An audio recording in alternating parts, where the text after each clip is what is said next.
There are a lot of entry-level microphones out there, but which ones are worth it? Today we're reviewing the FiFine AM8T microphone to narrow down your options. Let's get into it.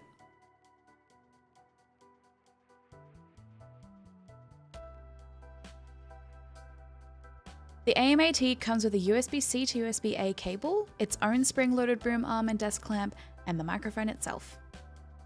The AM8T is both a USB mic and an XLR mic, so you can simply plug and play, or you can alter the sound through a mixer of your choice. Side note, the RGB is very pretty.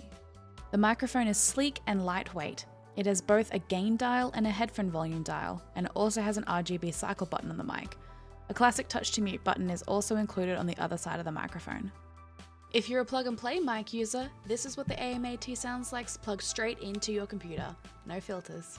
This is what it sounds like after adding a few filters via OBS like compression, noise gate, and a limiter.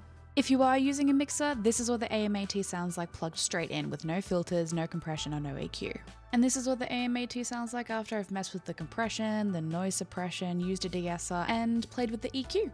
Using a mixer does take a bit of time and effort to get the sound right for you, so be sure to set aside some time and play around. The AM8T is definitely affordable at approximately $56 US and 84 Australian dollars. That's just for the mic alone. For the kit, including the boom arm, you're looking at approximately $71 US and 107 Australian dollars. Prices may vary per region and also with time, so make sure to do your research. Overall, I would say the AM8T is a pretty decent entry-level microphone, especially for the price point.